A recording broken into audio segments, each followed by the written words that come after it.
सरोकार वाला सब मधेश में रहल कुष्ठ रोगी के खोजी तथा इलाज नहीं कयल गेल त सरकार लेने कुष्ठ रोग उन्मूलन के नीति कार्यान्वयन कर कठिन हेबाक धारणा रखने छ।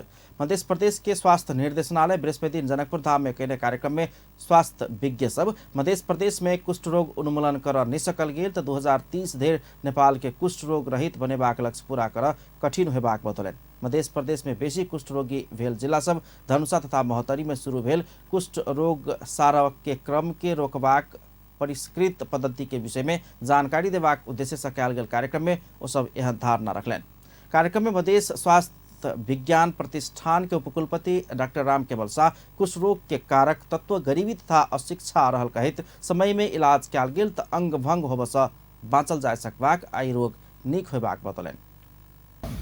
कि तपाईको इभन क्रिस्चियन एरामा क्राइस्टको तपाईले पिक्चर हेर्नुभयो भने पिक्चरहरू पुरानो पिक्चर त्यो हलिउडको पिक्चरहरूमा क्राइस्टको पिक्चरहरू छ भने त्यो बेलामा पनि लेप्रोसी पेसेन्टहरूलाई उहाँले टच गरेर ठिक गरेको उहाँले गरेको भनेको मतलब त्यो एरादेखि नै यो लेप्रोसी कायम छ भने अहिले पनि अवस्था गरिब देशहरूमा खास गरेर धनी देशहरूमा त छैन, तर गरिबीसँग जोडिएको अशिक्षासँग जोडिएको पोवर्टीसँग रिलेटेड हो कि पुरातन सामाजिक मान्यता के चिरित गरीबी निवारण तथा शिक्षा के कार्यक्रम के प्रभावकारी रूप में संचालन कर परबाक होना कहब छलैन। डॉक्टर शाह समुदाय में स्वास्थ्य शिक्षा कार्यक्रम कऽ कुष्ठ रोग के इलाज तथा निदान के कार्यक्रम कर आवश्यक भेल बतौने छलैन। तेना मध्य प्रदेश के स्वास्थ्य निर्देशक विजय कुमार झा मध्य प्रदेश तथा देश के स्वास्थ्य समस्या के रूप में कुष्ठ रोग रहल रहितो घरदेलो कार्यक्रम कर के लेल मध्य प्रदेश तथा संघ सरकार बजेट विनियोजन नहीं कर सक रहल प्रति दुख व्यक्त करने छन्। हजारौं वर्ष अगाडिको यो पुरानो रोग अहिलेसम्म छ। नेपाल सरकारले 2000 मा यसलाई एलिमिनेट गर्ने भनेको थियो। अहिले 2022 चलिरहेको छ। अब नेपाल सरकारले के भनेको छ 2030 सम्ममा यसलाई एलिमिनेट गर्ने हैन, निवारण गर्ने। त्यो एलिमिनेसन भनेको के भन्दाखेरि चाहिँ नि के रे 10,000 मा एक भन्दा कम केस गर्ने, एक भन्दा कम 10,000 मा एक भन्दा कम केस भयो भने त्यो निवारणको स्ट्याटसमा जान्छ र त्यसलाई चाहिँ हामीले सस्टेन गर्न सक्यो भने बल्ल चाहिँ यसको चाहिँ प्रकोप कम भएर जान्छ।